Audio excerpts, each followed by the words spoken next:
सदगुरु तारण स्वामी जैन परमात्मा की अमृत रस झरती है शुद्ध जिन देशना। सदगुरुदेव हम जगत के जीवों को अपनी निज आत्मा का सत्स्वरूप दर्शा रहे हैं। आज का दिन बड़ा ही पावन दिन है। आज सारा विश्व वात्सल्य पर्व को मना रहा है। रक्षाबंधन पर्व है। रक्षाबंधन पर्व क्या है? वात्सल्य पर्व क्या है? सारे जिन शासन में यह पर्व को वात्सल्य पर्व के नाम से मनाया जाता है।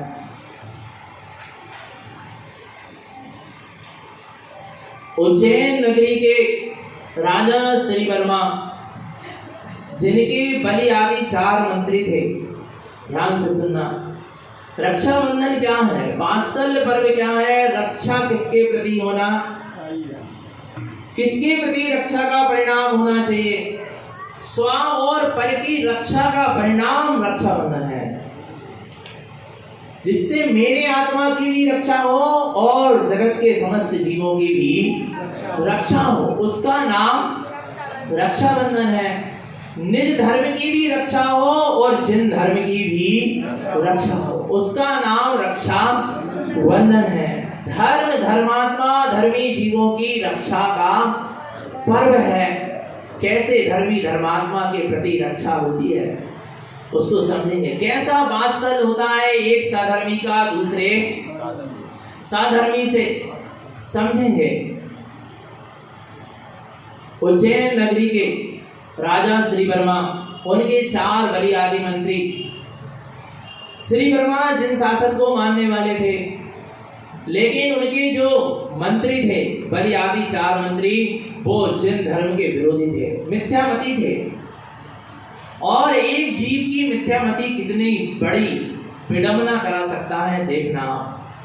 एक जीव की मिथ्यामती पूरे जिन शासन में आ रहा है, भगवान आत्मा जिन शासन में उपसर्ग ला सकता है। एक जीव की मिथ्यामती आ रहा भगवान आत्मा, समझना। इस मिथ्यामती को त्यागने का प्रयास करना।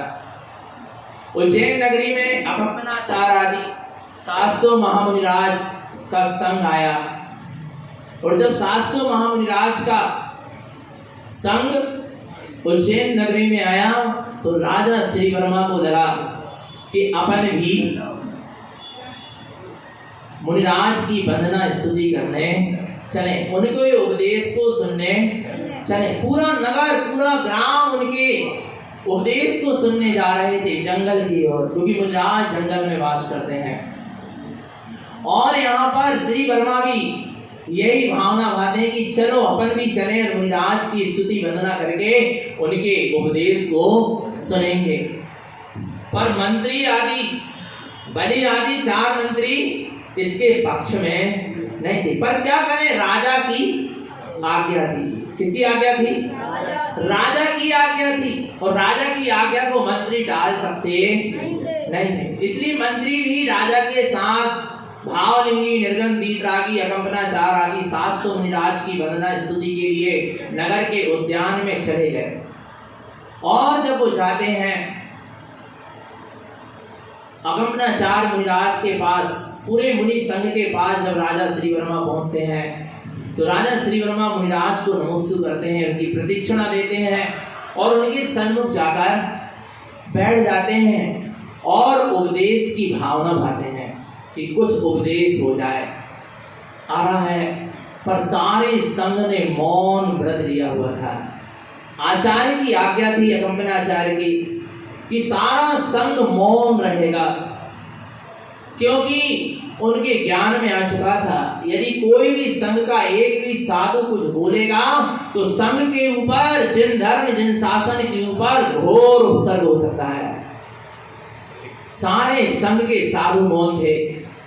थोड़ी देर इंतजार किया राजा श्री वर्मा ने, पर मुनिराज ने कोई उपदेश नहीं दिया। अरे जिनका जीवन ही उपदेश है, जिनकी चर्या ही उपदेश है, उनको वाणी से उपदेश देने की आवश्यकता नहीं पड़ती। जिनकी रोम रोम से गीत रागता टपक रही है, जिनकी रोम रोम से निज ज्ञान स्वभाव का परम आनंद का अनुभव टपक रहा है, ऐसी सोम शांत स्वभाव के धारी वे 700 महामुनिराज मौन रहते हैं, कोई उपदेश नहीं होता।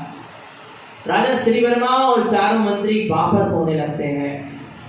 तब बलि आदि 4 मंत्री को एक मौका मिल जाता है। देख लिया, मूर्खस्य मौनम मूर्खस्य भूषणम। बलि मंत्री क्या कह रहे हैं? ये मिथ्यामती कहला रही है। कौन कहला रही है ये बात? मौनम मूर्खस्य भूषणम। मौन मूर्खों का क्या है? आभूषण है। जिनको कोई ज्ञान नहीं होता, आ रहा है, वे मूर्ख होते हैं और वे ऐसी स्थिति में क्या हो जाते हैं? मौन हो जाते हैं। ये 700 महामुनिराज मूढ़ हैं, मूर्ख। कौन कह रहा है ऐसा? मिथ्यामती। बलि नहीं, बलि आदि 4 मंत्री ने, उनके अंदर जो क्या थी? मिथ्यामती थी, वो ये कहलवा रही थी। क्या कहलवा रही थी? आ रहा है, मौनम मूर्खस्य भूषणम। मौन मूर्खों का क्या होता है? आभूषण होता है, समझना। परंतु राजा श्री वर्मा शांत थे, वो बताते जा रहे थे इनको कुछ ज्ञान नहीं है, इसलिए मौन लेकर बैठ गए। और रास्ते से जाते चले जा रहे थे राजमहल की ओर। तभी रास्ते से एक श्रुत सागर मुनिराज आ रहे थे, जो आहार चर्या से लौट रहे थे, जिनको गुरु की आज्ञा का पता नहीं था कि सारे संघ को क्या रहना है? मौन रहना है। आरा भगवान आत्मा गुरु की आज्ञा का उनको पता नहीं था कि आचार्य ने कहा है कि सारे संघ को, मुनिराजों को मौन रहना है। विश्व सागर मुनिराज आहार चर्या करके वापस जंगल की ओर आ रहे थे। तब वे बलि आदि मंत्री श्री वर्मा राजा से कहते, देखो ये बेल, एक बेल और आ रहा है, एक मूख बेल और आ रहा है। मुनिराज के लिए क्या शब्द कहे? ये मूख बेल और आ रहा है। ये सब सुर सागर मुनिराज की कर्ण इंद्री में क्या हो गए? पड़ गए। सुर सागर मुनिराज वहां उनके सामने खड़े हो गए, कहने लगे क्या बात है? श्री वर्मा कहते हैं, ये तो बोल रहे हैं ये मूर्ख नहीं है, तुम इनसे शास्त्रार्थ करो, क्या सत्य है और क्या असत्य है। सुरसागर मुनिराज ने बलि आदि 4 मंत्रियों के साथ क्या किया? शास्त्रार्थ किया, जैन सिद्धांत पर शास्त्रार्थ किया, आगम पर शास्त्रार्थ किया। कैसे होती है जन धर्म की रक्षा, समझना भगवान आत्मा। और यहाँ शास्त्रार्थ किया, कौन जीतेंगे? बोलो, मिथ्यामती जीतेगा क्या? अज्ञानी जीतेगा क्या? मूढ़ जीव जीतेगा क्या? मिथ्याती जीतेगा क्या? असत्य की जीत होगी क्या? नहीं होगी। सुरसागर मुनिराज उस शास्त्रार्थ में क्या हुए? विजयी हुए, जीत को प्राप्त किए और वापस अपने संघ में चले गए। यहाँ श्री वर्मा आदि, श्री वर्मा राजा बड़ा प्रसन्न हुआ कि मुनिराज धन्य है। वास्तव में इनका ज्ञान सम्यक ज्ञान है, इनकी वाणी सम्यक वाणी है। परंतु वो बलि आदि 4 मंत्रियों को अंदर में कसाय का परिणाम जाग गया। इनसे हम जरूर बदला लेंगे, इनने हमको हराया है। अच्छा, किसने हराया था? बोलो, सुरसागर मुनिराज ने हराया था क्या उनकी मिथ्यामती ने हराया था? दूसरों को दोष मत देना, यानी दूसरों को दोष नहीं देता। उस बलि आदि मंत्री की जो मिथ्यामती थी उसके कारण वो सुरसागर मुनिराज से क्या हो गए? हार गए। अर्थात सम्यक ज्ञान के सामने मिथ्या ज्ञान क्या हो गया? हार गया। और उनको अपने आप में बहुत ऐसा लगा कि बस अब हम तो इनसे बदला जरूर लेंगे। ऐसी अंदर में एक उन्होंने निदान बांध लिया, कसाय बांध ली आ रहा है। और यहाँ सुरसागर मुनिराज अपने गुरु अकंपनाचार्य के पास पहुंचते हैं। तब वो अकंपनाचार्य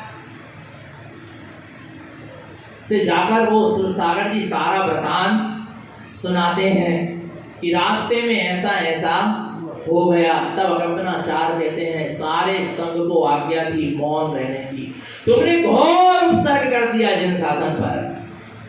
जरा सा शास्त्रार्थ कर बोल कर तुमने क्या कर दिया? घोर उपसर्ग आने वाला है अब जिन शासन पर, 700 महामुनिराजों पर। सुरसागर मुनिराज क्षमा याचना करते हैं कि गुरुदेव प्रायश्चित दीजिए, क्षमा कीजिए, मुझे आपकी आज्ञा का पता नहीं था। तब आचार्य कहते, जाओ जिस स्थान पर शास्त्रार्थ हुआ था उसी स्थान पर जाकर शांत मौन मुद्रा में, कायस्वर मुद्रा में ध्यानस्थ खड़े हो जाओ। वे सुरसागर मुनिराज गुरु की आज्ञा को स्वीकार करते हैं और जाकर, ये नहीं कहा कोई मैंने गलत काम थोड़ा किया, सही बात तो किया, शास्त्रार्थ जीत के गुरु के सामने गुरु की आज्ञा को टालना नहीं जाता। ध्यान रखना, पर सदगुरु होना। कौन से गुरु होना? सदगुरु होना। भगवान आत्मा, उनकी आज्ञा को टाला नहीं जाता, उनके सामने बहस नहीं की जाती, तर्क नहीं रखा जाता, कुतर्क नहीं रखा जाता। ध्यान रखना भगवान, तब तो आपको सदगुरु के प्रति श्रद्धा है, समर्पणता है। सुरसागर जाते हैं और जहां पर शास्त्रार्थ हुआ था वहीं पर एक वृक्ष के नीचे कायस्वर मुद्रा में ध्यानस्थ खड़े हो जाते हैं। रात्रि में, अर्धरात्रि में वे ध्यानस्थ मुद्रा में खड़े हैं, अपने आत्म स्वरूप के चिंतन में लगे हुए हैं। और यहाँ पर बलि आदि 4 मंत्री निकलते हैं, हम तो उनसे बदला जरूर लेंगे, उसने हमें शास्त्रार्थ में कैसे हरा दिया। वे चारों बलि आदि मंत्री अपने अपने हाथों में तलवार लेकर अर्धरात्रि में आते हैं और उस सुरसागर मुनिराज के ऊपर वो तलवार से क्या करना चाहते हैं? प्रहार करते हैं। और जैसे ही प्रहार करते हैं वहां के वन देवता, यक्ष देवता उनको कीलित कर देते हैं। हाथ में तलवार है और वो कैसे हो गए? पत्थर के समान बिल्कुल कीलित हो गए, स्थिर हो गए। तलवार मुनिराज तक पहुंचती नहीं है। आरा भगवान आत्मा, तुम सत्य में दृढ़ रहो, देवता भी आकर तुम्हारी रक्षा करेंगे। तुम्हारा सम्यक दर्शन, सम्यक ज्ञान, सम्यक चारित्र तुम्हारा सुरक्षा कवच है। आ रहा है भगवान आत्मा, और जिसके जीवन में सम्यक दर्शन, ज्ञान, चारित्र का बंधन है उसकी हर स्थिति में रक्षा होगी। कर्मों से भी रक्षा होगी और बाहर के उपसर्गों से भी रक्षा होगी। आ रहा भगवान आत्मा, किसके बंधन में बंधना है? बोलो ना, कौन करेगा रक्षा? भाई करेगा रक्षा बहन की। भूल जाओ जब पाप कर्म का उदय आएगा कोई भाई हाथ नहीं लगाएगा। समझ लेना, अंजना सती को माँ बाप ने नहीं पूछा पाप कर्म के उदय में। सीता सती की रक्षा करने भावंडर नहीं आया, उसका भाई आरा भगवान आत्मा, उसकी सील ने, उसके संयम ने, उसके सम्यक ने, उसके धर्म ध्यान ने उसकी क्या करी है, रक्षा करी है। आरा है पर से रक्षा की अपेक्षा मत करना। आराम पर तभी तक तुम्हारी सुरक्षा में खड़े रहेंगे ये सब परिवार जन, समाज जन, जब तक तुम्हारा पुण्य कर्म का उदय। पर जब पाप कर्म का उदय आएगा तो तुम्हारी रक्षा करने कोई नहीं आएगा। बस तुम्हारे अंदर का जो सम्यक होगा, संयम होगा, सील होगा, व्रत होगा, संकल्प होगा और धर्म ध्यान होगा, वही तुम्हारी क्या करेगा, रक्षा करेगा। इसलिए आज एक बंधन से बंधना। अभी वेदी में अपन धागा बांधेंगे और सब जनवाणी के सूत्र में क्या होंगे, बनेंगे, एक सम्यक्त के बंधन से बनेंगे, जिन शासन के बंधन से बनेंगे, जिन धर्म के बंधन से बनेंगे, तारण पंथ के मोक्ष मार्ग के बंधन से बनेंगे। फिर कोई तुम्हें कोई नुकसान पहुंचा सकता नहीं है। आरा भगवान आत्मा मुनिराज अपने रत्नत्रय स्वभाव के बंधन से बने थे, मुनिराज अपने वीतराग स्वभाव के बंधन से बने थे। बाहर के उपसर्ग से भी रक्षा हो गई और अंदर के कर्मों के बंध से भी रक्षा हो गई। इसका नाम है रक्षा बंधन। आ रहा है, सुबह होती है, क्या होती है, और सुबह होते होते वो चारों मंत्रियों की पोल खुल जाती है। जब पूरी नगर की जनता देखती है कि तलवार लिए हुए हाथ में वो खड़े हुए हैं, कहां आ रहा है, मुनिराज के ऊपर प्रहार करने के लिए राजा को पता चलता है, आ रहा है। राजा कहता है इनको तो शीघ्र ही दंड देना चाहिए। तब सुर सागर मुनिराज कहते हैं, हे वन देवता, तुम इनको जो कीलित किए हो, इनको कीलित पने से क्या कर दो, रहित कर दो। ये होती है उत्तम क्षमा। जो उत्सर्ग करने आया उसको भी, उसके प्रति भी उत्तम क्षमा। कोई बात नहीं, मेरे कर्म का उदय था, इनका कोई दोष नहीं है। और वास्तव में उस बलि आदि मंत्री की जो शुद्ध स्वभाव था, आत्मा था, उसका दोष नहीं था। उनके अंदर में जो मिथ्यामति थी उसका क्या था, इसलिए कहा है मिथ्यास से ग्रहण करना, मिथ्याति से नहीं। आरा भगवान आत्मा और राजा ने उन चारों बलि आदि मंत्री को आरा मुनिराज के कहने पर मृत्यु दंड नहीं दिया, पर अपने राज्य से क्या कर दिया, निकासित कर दिया, निकाल दिया। आरा भगवान आत्मा, ऐसे मंत्री मत रखना अपने आसपास जो तुम्हें सत्य का निर्णय न करने दे। ऐसे चमचा तो बनाना ही नहीं। क्या नहीं बनाना, चमचा जिस पात्र में होता है उस पात्र को खाली कर देता है। ध्यान से सुन लो, ध्यान से। चमचा जिस पात्र में होता है उस पात्र को क्या कर देता है, चमचा समझते हो, सब्जी परसने का, और वो यदि गंजी में सब्जी रखी और उसमें है तो वो क्या कर देगा, पूरी उस गंजी को, उस पात्र को क्या कर देगा। आ रहा है भगवान आत्मा, ना चमचा किसी के बनना और ना चमचा किसी को बनाना, जीवन बर्बाद हो जाएगा। समझना, वो राजा ने बलि आदि चार मंत्री को देश निकाला कर दिया, और जब जाके वे बलि आदि मंत्री पहुंचे कहां, हस्तिनापुर नगरी, बहुत पवित्र नगरी हस्तिनापुर नगरी, जहां पर प्रथम तीर्थंकर आदिनाथ मुनिराज को प्रथम आहार हुआ था। और आगे बताते हैं, उस नगरी के हस्तिनापुर नगरी के राजा पद्मराय थे। वो पद्मराय राजा के यहाँ बलि आदि चार मंत्री पहुंचते हैं, और बलि आदि चार मंत्री अपनी योग्यता से, अपनी कला से उस राजा को प्रभावित कर देते हैं। और जो पद्मराय का शत्रु था, पद्मराय राजा का शत्रु था, उस शत्रु से विजय प्राप्त करके आते हैं बलि आदि मंत्री, जिससे राजा बड़ा ही क्या हो जाता है, प्रसन्न हो जाता है। हर किसी पे बहुत जल्दी प्रसन्न मत हो जाना। आरा भगवान आत्मा, और राजा कहता है मांगो, बलि आदि तुम मांगो, क्या चाहते हो, तुम क्या चाहते हो, जो चाहोगे वो मैं तुम्हें दूंगा। आज तुमने मेरे शत्रु पर मुझे विजय प्राप्त कराई है। जब बलि आदि मंत्री बहुत चतुर थे, चालाक थे, उन्होंने कहा समय आने पर हम अपना वचन क्या करेंगे, मांगेंगे। वो पता है उसी समय कुछ समय बाद पेय कंपनाचार आदि 700 महामुनिराज का संघ हस्तिनापुर पहुंचता है। हस्तिनापुर नगरी के उद्यान में 700 मुनिराज का संघ पहुंचता है। विचार करना निदान कितना खतरनाक होता है।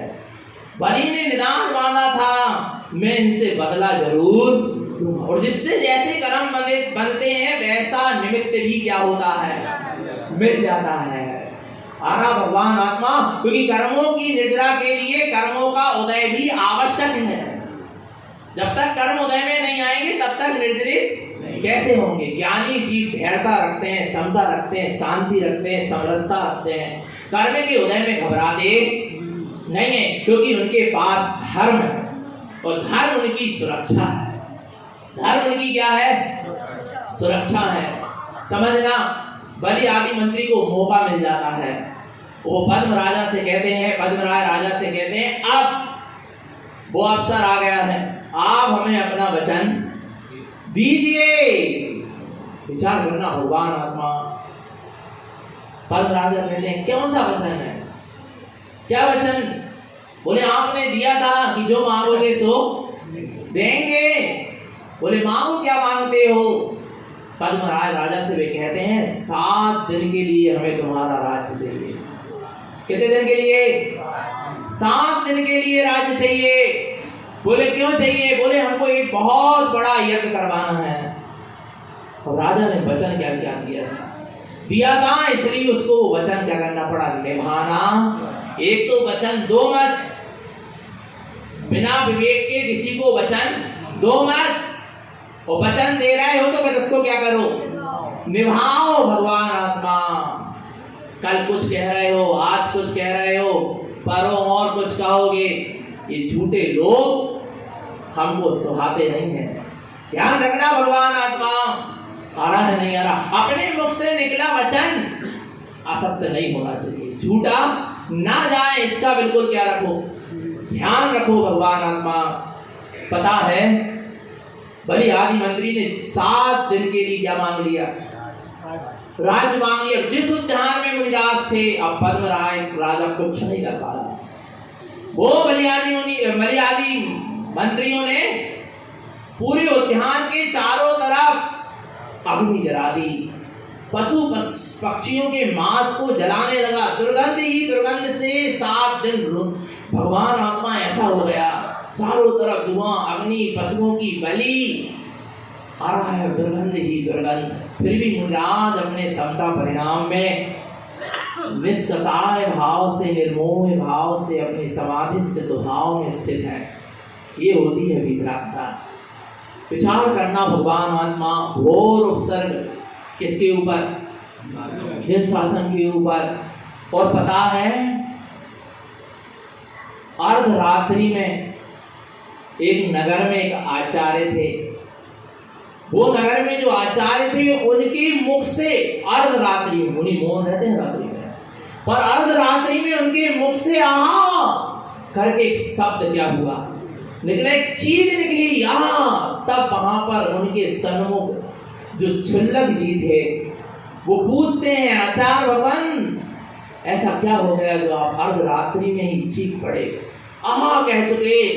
तब आचार्य कहते हैं, क्या जिन शासन पर घोर उपसर्ग आया है, मेरे ज्ञान में आया है कि 700 महाव्रती भावलिंगी वीतरागी साधुओं के ऊपर घोर उपसर्ग हो रहा है हस्तिनापुर नगरी में आ रहा है। चिल्लक जी कहते हैं, अपन क्या कर सकते हैं? बोले लगे तुम जाओ शीघ्र उस पहाड़ में, उस जंगल में, उस पहाड़ी में विष्णु कुमार मुनिराज ध्यानस्थ है, और विष्णु कुमार मुनिराज को विक्रिया रीति सिद्ध है, पर उनको उसका पता नहीं। विष्णु कुमार मुनिराज के पास जाओ और विष्णु कुमार मुनिराज से आग्रह करो, निवेदन करो कि हस्तिनापुर में आपके ही राज्य में विष्णु कुमार पद्मराज राजा के कौन थे, भाई थे। आ रहा है जो जाकर मुनि दीक्षा को धारण कर लिए थे। आचार्य कहते जाओ विष्णु कुमार मुनिराज को बतलाओ कि वे ही इन 700 मुनिराज की क्या कर सकते हैं, और 700 मुनिराज की रक्षा नहीं होगी तो जिन धर्म पर किसी को विश्वास नहीं होगा। आरा भगवान आत्मा कह रहे ऐसे ही होते मुनिराज, इनकी तपस्या का कोई फल नहीं, जिन धर्म की विराधना होगी। इसलिए 700 मुनिराज की रक्षा करना क्या है, आवश्यक है। जाओ, वो पता है पिछुल्लक जी जाते हैं और विष्णु कुमार मुनिराज जहां ध्यानस्थ थे वहां पर जाकर उस पहाड़ में जाकर वो विष्णु कुमार मुनिराज से आग्रह करते हैं, हे मुनिराज घोर उत्सर्ग आया है जिन शासन पर, 700 महामुनिराज के ऊपर घोर उत्सर्ग है हस्तिनापुर नगरी में। सारा वृतांत बताते हैं। आचार्य की आज्ञा है, गुरु की आज्ञा कि आप उस उत्सर्ग को दूर कर सकते। तब विष्णु कुमार कहते हैं मैं उस उत्सर्ग को कैसे दूर कर सकता हूं।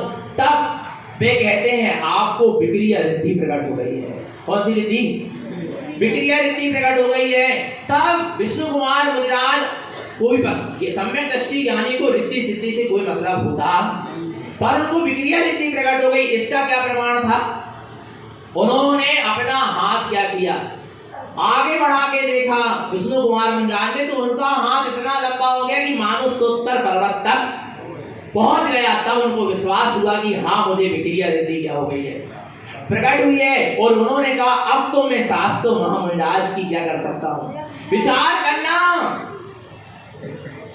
हम लोगों से बुराई नहीं ले पा रहे, गुरुवाणी की रक्षा के लिए, जिन धर्म की रक्षा के लिए, तारण पंथ की रक्षा के लिए, हमारे व्यवहार बिगड़ना जाए। आरा भगवान आत्मा वहां पर विष्णु कुमार मुनिराज ने अपना मुनि पद त्याग कर दिया 700 मुनि की रक्षा के लिए। विचार करना भगवान आत्मा, और हम किस पद के अहंकार में जी रहे हैं। विचार करना, ये होता है जिन धर्म के प्रति समर्पण, जिन शासन के प्रति समर्पण, गुरुवाणी के प्रति समर्पण। आरा भगवान आत्मा मुंह की बकबक से यहाँ काम नहीं चलता, समझ लेना भगवान आत्मा। आ रहा है नहीं आ रहा, कुछ करके दिखाना होगा, कुछ कदम आगे बढ़ के दिखाना होगा। भगवान आत्मा, चेतन आत्मा, समझो सत्य क्या है और सत्य के लिए जीने वाला कैसा होता है। आ रहा है विष्णु कुमार मुनिराज ने अपने मुनि पद को क्या कर दिया, क्योंकि मुनि पद में वो 700 मुनि की क्या नहीं कर सकते थे, नहीं तो उनके मुनि पद में क्या लगता, दोष लगता। उन्होंने अपने मुनि पद को भी क्या कर दिया, त्याग कर दिया। आ रहा है और एक बामन का वेश बनाया। किसका? बामन का। बोने बामन, बोने बामन समझते हो, बिल्कुल छोटा है, ठीक ना। और यज्ञ चल रहा था, बलि आदि मंत्री तो अपने अहंकार में सूर थे, जैसे को तैसी भाषा में ही क्या करना पड़ता, समझाना पड़ता। इसलिए वो बोने बामन का भेष बनाकर गए। वो बलि आदि मंत्री के सामने पहुंचकर विष्णु कुमार मुनिराज बोना बामन वेश बनाकर जाते हैं और बलि आदि मंत्री से कहते हैं, उनके सामने जाके बहुत अच्छे संस्कृत के श्लोक बोलते हैं, जिससे बलि आदि मंत्री क्या हो जाते हैं, प्रभावित। कि आप धन्य है जो आपने इस यज्ञ में आकर हमारे यज्ञ की क्या बढ़ा दी, शोभा बढ़ा दी। नहीं आ रहा भगवान आत्मा, नहीं आ रहा। अपने मुनि पद को त्यागने से, अपने संयम को त्यागने से यदि 700 जीवों का संयम बच रहा है तो अपना संयम त्याग नहीं हो गया। नहीं आ रहा भगवान आत्मा समझ में। विचार करना चेतन आत्मा। अभी धर्म को समझना बहुत, भगवान आत्मा हर किसी के बस की नहीं है समझना। वहां पर उन्होंने बोना बामन का भेष बना के जाते, बलि आदि मंत्री के सामने जाकर बहुत अच्छे संस्कृत के श्लोक बोलते, जिससे बलि आदि मंत्री क्या हो जाते हैं, प्रभावित हो जाते कि आपने बोने बामन का और महत्व होता। उन लोगों में बोने बामन का क्या होता, बहुत महत्व होता। और संस्कृत के श्लोक आपने यज्ञ की शोभा बढ़ाई है, आपको हम क्या दक्षिणा दे सकते हैं। बस इतनी सी तो बात थी। हम आपको क्या देना चाहते हैं, दक्षिणा देना चाहते हैं। बोले क्या दक्षिणा, आप क्या लेंगे दक्षिणा में? बोले कुछ नहीं, मुझे 3 पग जमीन चाहिए। कितने पग? 3 पैर क्या चाहिए, जमीन चाहिए। विचार करना, कितने पग? आज ही का वो दिन था, ध्यान रखना। भगवान कितने पग जमीन? उन्होंने कहा बोने वामन इतने इतने से पेड़ है जैसे जिसके है ना जी बड़े ही नहीं किया है भगवान आत्मा समझो आया भगवान आत्मा देखो देखो देखो इधर देखो इधर देखो आया भगवान आत्मा क्या कह रहे हैं बोने में 3 पग जमीन कितने पग 3 पग जमीन चाहिए उन्होंने कहा ले लो अरे तुम तो जितनी चाहो कौन कह रहा बलि बलि अरे तुम जितनी चाहो उतनी दे दो इतने इतने से तुम्हारे पग हैं कहने लगे नहीं तुम वचन दो 3 पग बोले ले लो 3 पग बस फिर क्या कहना था विष्णु कुमार मुंडार ने जो एक पैर रखा सीधे मानुषोत्तर पर्वत पर पहुंच गया पूरी पृथ्वी को उन्होंने दूसरे पैर से क्या कर लिया नाप लिया और तीसरा पैर आपको कहते हैं बलि से बोल कहां रखूं आ रहा है विष्णु कुमार मुंडार अब कह रहे हैं कि तीसरा पैर कहां रखूं बोल तब वो बलि मंत्री कहता है अब आप पैर नहीं रखोगे कहीं अब हम अपने शीश आपके पैरों पर रखेंगे ये होता है जैन धर्म की प्रभावना आ रहा भगवान आत्मा और देखना आप इस तरह फिर 7 दिन के बाद उन 700 महामुनिराज की क्या होती है रक्षा होती है भगवान आत्मा सारा यज्ञ बंद करवा दिया जाता है अग्नि हटवा दी जाती है और भगवान आत्मा वो पुण्य का जब उदय आता है तो सारा सृष्टि आपके पक्ष में हो जाती है घोर घनघोर वर्षा होती है सब दुर्गंध सब अग्नि आदि सब समाप्त हो जाती है विष्णु कुमार मुनिराज वापस जाकर छेदु स्थापना व्रत को धारण करके पुनः प्राश्चित और प्रतिक्रमण करके प्रत्याख्यान करके पुनः मुनि दशा को अंगीकार करते हैं विचार करना भगवान आत्मा ये होता है जिन धर्म की रक्षा का ये होता साधर्मियों के प्रति वात्सल्य कितना वात्सल्य था कि मैं अपने पद को भी त्याग करके आप 700 मुनि की रक्षा करूं ये जिन धर्म के प्रति क्या होता है वात्सल्य और आपको एक बात बताएं उस हस्तिनापुर नगरी की 7 दिन तक हस्तिनापुर के लोगों ने अन्न जल ग्रहण नहीं किया हमारे मुनिराजों पर क्या आया है हमारे जिन शासन पर उत्सर्ग आया है हमारा भगवान आत्मा क्या नहीं किया उन्होंने 7 दिन तक अन्न जल का त्याग कर दिया 7 दिन तक अन्न जल मुख में नहीं रखा और जो शिशु थे गोद के बालक थे जब गोद के बालक को माँ अपने आंचल से लगाती थी तो वे गोद के बालक भी माँ के आंचल का दुग्ध पान नहीं कर रहे थे 7 दिन तक हमारे जिन शासन पर क्या आया है उपसर्ग आया विचार करना क्या इतनी समर्पणता हमारे अंदर है जिन धर्म के प्रति बोलो भगवान आत्मा जिन शासन के प्रति विचार करना और फिर भी उपसर्ग क्या हुआ दूर हुआ और पता है कल क्या मनाते हैं अपन कल क्या मनती है कजलिया कजलिया अपने यहाँ मनाई नहीं जाती वो एक विपरीत परंपरा शुरू हो गई एक इंद्रिय जीव को बोना फिर एक इंद्रिय जीव को उखाड़ना ये हिंसा का काम अपने यहाँ किया जाता पर ये प्रारंभ कैसे हुआ हम आपको बता रहे हैं उस समय क्या हुआ वर्षा काल था सावन का महीना था तो डूबा क्या हो चुकी थी ऊब गई थी तो मुनिराज अब 7 दिन के बाद आहार चर्या के लिए उपसर्ग दूर होने के बाद वो आहार चर्या के लिए कैसे निकले क्योंकि मुनिराज डूबा के ऊपर घास के ऊपर नहीं चलते पर श्रावक एक इंद्री माने स्थावर काय के जीवों का की हिंसा प्रयोजन वश कर सकता है निष्प्रयोजनी तो नहीं कर सकता पर प्रयोजन वश कर सकता तो उस नगर के लोगों ने उस हस्तिनापुर के नगर के लोगों ने वो डूबा वो घास क्या करी थी उखाड़कर मुनिराज के आने के लिए रास्ता क्या किया था कि जो आहार चर्या के लिए क्या हो जाए निकल जाए तो कल का वो दिन है जब मुनिराज आहार चर्या के लिए क्या होंगे निकलेंगे आ रहा है वो ऐसा कजलिया लेना देने वाला सिस्टम नहीं करना चाहिए वो एक प्रयोजन के कारण वहां पर ऐसा हुआ था आ रहा है समझ में और फिर मुनिराज क्या हुए आहार चर्या के लिए निकले और बतिया की खीर के क्या हुए थे आहार हुए थे क्योंकि सारे मुनिराज का गला क्या हो चुका था रुंध गया था क्योंकि 7 दिन तक अग्नि और धुआं के कारण पूरा गला क्या हो चुका था तो सारे नगर वासियों ने सर्वप्रथम 7 दिन के बाद मुनिराज का परिहार करा उनका पारणा कराया उसके बाद स्वयं उन जीवों ने भोजन ग्रहण किए आ रहा है विष्णु कुमार मुनिराज ने इस तरह जन शासन की क्या करी रक्षा करी और भगवान आत्मा अपने आत्म स्वरूप में लीन होकर सिद्धि और मुक्ति को प्राप्त किया। अगमनाचार्य आदि मुनिराज ने भी अपनी अपनी योग्यता के अनुसार सिद्धि मुक्ति और स्वर्ग आदि को प्राप्त किया। सुर सागर मुनिराज ने भी आत्म ध्यान में लीन हो गए, स्वर्ग आदि और मुक्ति आदि को प्राप्त किया। अब हमको एक संकल्प करना है, करवा दें संकल्प? करोगे संकल्प काय की रक्षा का? अपनी आत्मा को भी क्या करना है? रक्षा बंधन, उस बंधन में बंधो जिससे हमारी क्या हो जाए? रक्षा हो जाए। आपको पता है चिड़िया अपने चूजों को कहाँ रखती है? घोंसले में। क्यों रखती है? बांध के रख रही है ना, क्यों? उसकी सुरक्षा है। उसकी क्या है? वो सुरक्षा है। आ रहा है आज हमारे बच्चे बच्चियां कह रहे हैं हमको मम्मी पापा स्वतंत्रता से नहीं घूमने देते, इधर उधर जाने नहीं देते, ये नहीं करने देते, वो नहीं करने देते, जीन टी शर्ट पहनने नहीं दे रहे लड़कियों को, आ रहा है घर से बाहर नहीं जाने दे रहा है, रात रात में देर तक घूमने नहीं दे रहे, हॉस्टल नहीं पहुंचा रहा है। तो बेटा वो तुम्हारी क्या कर रहे हैं? रक्षा कर रहे हैं। पर तुम्हें अभी समझ में, तुम्हें लग रहा है कि हमको स्वतंत्र रहने, ये स्वतंत्रता नहीं है, स्वतंत्रता है। आ रहा भगवान आत्मा, आ रहा क्या नहीं आ रहा समझ? इसलिए हमको आज एक रक्षा के बंधन में क्या करना पड़ेगा?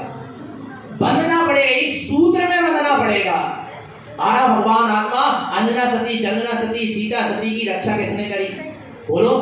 उनके सम्यक ने, संयम ने, सील में उनकी रक्षा करी। हमको भी सम्यक, संयम और सील के बंधन में क्या करना पड़ेगा?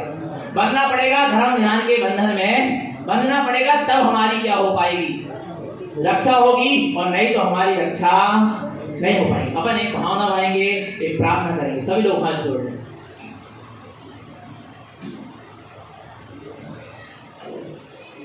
श्री जिनेन्द्र भगवान, श्री जिनेन्द्र भगवान, माँ जिनवाणी, माँ जिनवाणी, सदगुरु तारण स्वामी, सदगुरु तारण स्वामी, निःशुद्धात्म देव, निज शुद्धात्म देव, जिस तरह आज वात्सल्य पर्व के दिन, वात्सल्य पर्व के दिन 700 भावलिंगी निर्गंत महामुनिराज की रक्षा हेतु विष्णुधर मुनिराज ने उन मुनिराजों की रक्षा करके जिन शासन की प्रभावना की मेरी भी यही भावना है। स्व और पर जीवों की हमेशा रक्षा होती रहे। मैं अपनी आत्मा को मिथ्यात्व, मोह राग देश, कसाय आदि के बंधनों से मुक्त कर आज के दिन ये भावना भाता हूँ अपनी आत्मा को अपने उपयोग को सम्यक्त के संयम के सील के वीतरागता के धर्म ध्यान के 10 लक्षण धर्म के बंधन से बांधने की भावना भाता हूँ, जिससे मेरा चतुर्गति बंधन कर्म बंधन छूट जाए। हे सद्गुरुदेव, इस तरह निज आत्मा की रक्षा करूंगा और जिन शासन में जिन धर्म में तारण पंथ में सच्चे देवगुरु शास्त्र के मार्ग में निराबाध रूप से आगे बढ़ते चलूंगा। कभी भी जिन शासन में मोक्ष के मार्ग में आँच नहीं आने दूंगा। श्री गुरु तारण तरण मंडलाचार्य जी महाराज के पंथ पर कभी आँच नहीं आने दूंगा। श्री गुरु की वाणी के लिए हमेशा समर्पित रहूंगा। हर स्थिति में जिन शासन की रक्षा करूंगा। अपने प्राणों की बलि देकर भी यदि जिन शासन की रक्षा करना पड़े उसके लिए भी मैं उसके लिए भी मैं तत्पर रहूंगा। ऐसी मेरी भावना है। ऐसी मेरी भावना है, ऐसी मेरी प्रार्थना है। ऐसी मेरी प्रार्थना इस है। तीनों लोकों में इस तीनों लोकों में जो जिनेंद्र परमात्मा के जो जिनेंद्र परमात्मा के अमृतमय सूत्र हैं, अमृतमयी सूत्र हैं, उन सूत्रों से आज मैं उन सूत्रों से आज मैं बंधूंगा। बनूंगा। सम्यक्त के सूत्र से, सम्यक के सूत्र से, संयम के सूत्र से संयम के सूत्र से अपने आप को बांधूंगा अपने आप को बांधूंगा और अपने स्वभाव में रमण करते हुए और अपने स्वभाव में रमण करते हुए पूर्ण मुक्त सिद्ध दशा को प्रकट करूंगा। पूर्ण मुक्त सिद्ध दशा को प्रकट करूंगा। इस तरह मैं इस तरह मैं अपने निज आत्मा की रक्षा करूंगा। अपने निज आत्मा की रक्षा करूंगा। हे सद्गुरुदेव, हे सद्गुरुदेव, मेरा किसी भी जीव से मेरा किसी भी जीव से राग नहीं, राग नहीं, द्वेष नहीं, द्वेष नहीं, बैर विरोध नहीं, बैर विरोध नहीं, मन मुटाव नहीं। मन मुटाव। आज हम संकल्प करते हैं, आज हम संकल्प करते हैं, हम सभी जीव हम सभी जीव एक सूत्र में बंध के रहेंगे। एक सूत्र में बंध के रहेंगे। सभी जीव वात्सल्य के सूत्र में बंधकर रहेंगे। सभी जीव वात्सल्य के सूत्र में बंधकर प्रेम और प्रीति के सूत्र में बंधकर रहेंगे। प्रेम और प्रीति के सूत्र में बंध कर रहे हैं। अखंड जिन धर्म का प्रचार करेंगे, अखंड जिन धर्म का प्रचार करेंगे, अखंड जिन शासन की प्रभावना करेंगे। अखंड जिन शासन की प्रभावना करेंगे। हे सद्गुरुदेव, हे सद्गुरुदेव, जब तक इस घट में जब तक इस घट में श्वास चल रही है, श्वास चल रही है, यह एक एक श्वास यह एक एक श्वास निज आत्म कल्याण निज आत्म कल्याण और सद्गुरु के मार्ग के प्रति और सद्गुरु के मार्ग के प्रति समर्पित रहेगी। समर्पित रहेगी। यही मेरी भावना है, यही मेरी भावना है, यही मेरी प्रार्थना है। यही मेरी प्रार्थना है। हे सद्गुरुदेव, हे सद्गुरुदेव, आप मुझे आत्मबल, आत्मबल, ज्ञान ज्ञान बल, वैराग्य बल, वैराग्य बल, सम्यक्त बल, सम्यक्त बल, संयम बल, संयम बल, वीतराग बल, वीतराग बल, ध्यान बल, ध्यान बल, समाधि बल, समाधि बल, तप बल, तप बल, त्याग बल, त्याग बल, सिद्धि बल, सिद्धि बल, वीतराग बल, वीतराग बल, मुक्ति बल, मुक्ति बल, निर्वाण बल प्रदान करें। निर्माण बल प्रदान करें। मैं आपकी चरण शरण में हूँ, चरण शरण में हूँ, चरण शरण में हूँ, चरण शरण में हूँ, चरण शरण में हूँ। चरण शरण में हूँ।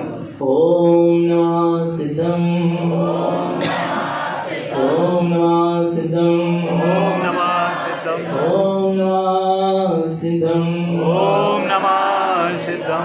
वंदे श्री गुरु तारणम, वंदे श्री गुरु तारणम, वंदे श्री गुरु तारणम, वंदे श्री गुरु तारणम, वंदे श्री गुरु तारणम। वंदे श्री गुरु तारणम। ओम शांति, ओम शांति, ओम शांति, ओम शांति, ओम शांति। ओम शांति। निरंतर निश्चित आत्मा की सूरत बनी रहे, अपना सबका जीवन सम्यक और संयम में बना रहे। बोले आचार्य प्रबल श्रीमद जिन तारण तरण मंडलाचार्य जी महाराज की, जय हो। सुधात्म देव की। जय हो।